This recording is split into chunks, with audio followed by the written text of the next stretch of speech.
Good morning, everyone. Your old buddy, Mr. Moore here. So I got a number of emails about how to create an APA style reference page. I decided I would create a quick instructional video that might guide you through that process a little easier than trying to read the resources. So let's begin by defining the APA style. When we write, we have several different styles. APA stands for the American Psychological Association. The other most popular is the MLA, or the Modern Language Association. APA is used by the sciences. If you're in education or psychology or sociology, nursing, you're very likely to be asked to write in APA style. MLA, the Modern Language Association, is used for the humanities, perhaps history or some other English classes, writing classes that you may be asked to take. So they are different. There are some small differences between the two, and we're going to focus on APA style. The best guide for either, but let's focus on APA style, is the Purdue OWL. That stands for the Online Writing Lab.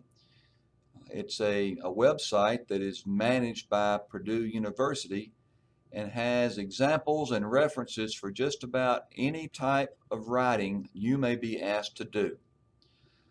All right, so sit back, prop your feet up, and enjoy our little journey through the APA style process.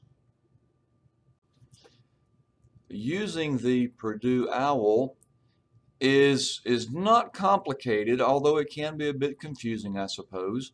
So here is the path that you'll need to take. The left portion of the slide here, where Purdue OWL is highlighted, that comes from your English homepage. So if you go to your English homepage, look at the top left, there is a menu that includes lessons and discussion boards and other things, but it also has a direct link to the Purdue OWL. So if you click on that and then click on the icon that follows, you'll end up at a spot or a page that includes the information or the menu that you see at the top right portion of the other side of the screen, the suggested resources.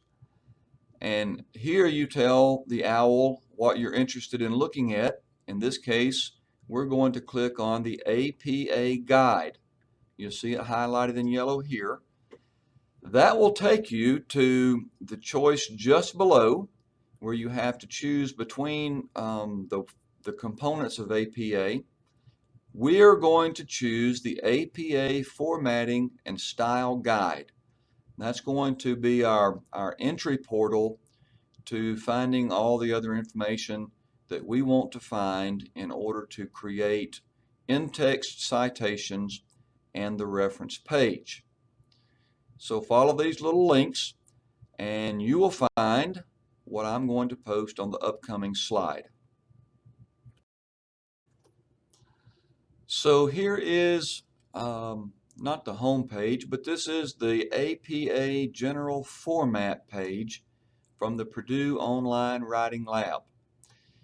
This is where you want to go to find out more about anything to do with creating the in-text citations. If you look to the left menu, you'll see highlighted there the first two specifically are related to in-text citations.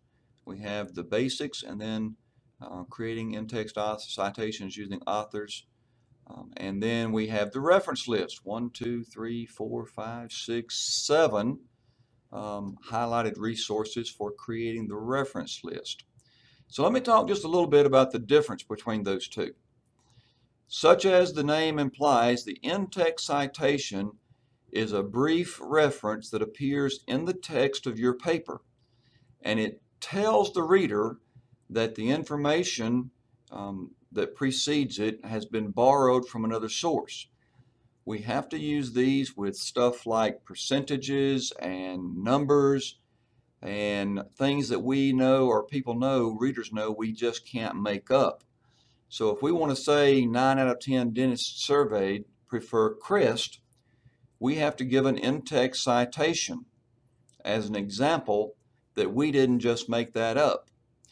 Then, at the last page of the paper, known as the reference page, we have to give the full citation in case someone wants to go back and read that research. So we have to tell, according to the reference list, there's a way to do the basics, the authors, the articles and periodicals.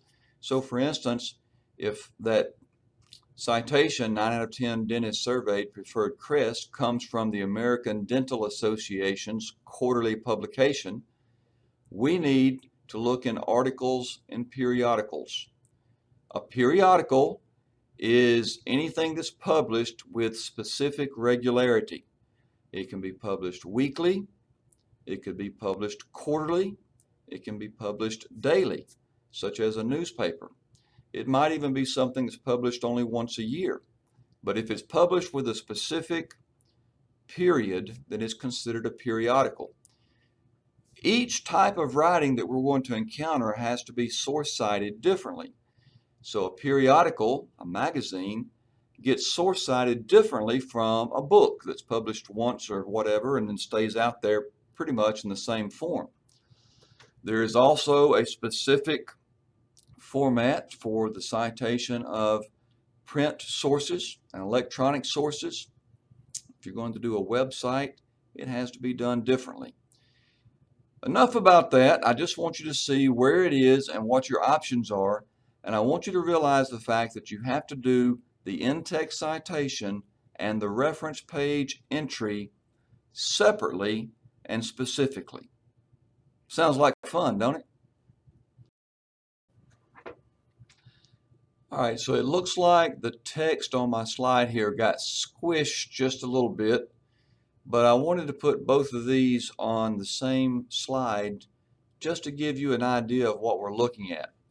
So on the left section, we have a little snippet from some text, and the text reads, academically, these student populations can best be supported by engaging high-impact practices across diverse educational opportunities. Then comes the in-text citation. This information has been taken from a book written by two authors, Fink and Hummel, in the year 2015. Every component of this in-text citation is important.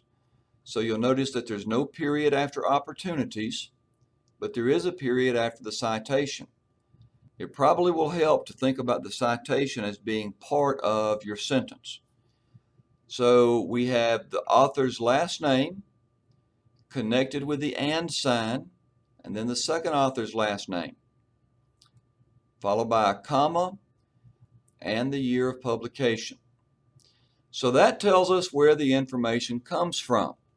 Now, that also provides a link to the full reference. So if you look on the right-hand part of the screen, the references, which will be a separate page all by itself at the very last page of the paper, we'll find the entrance for Fink, J.E., and Hummel, M.L., quotation mark 2015 period, and the work is known as With Educational Benefits for All, Campus Inclusion Through Learning Communities Designed for Underserved Student Population.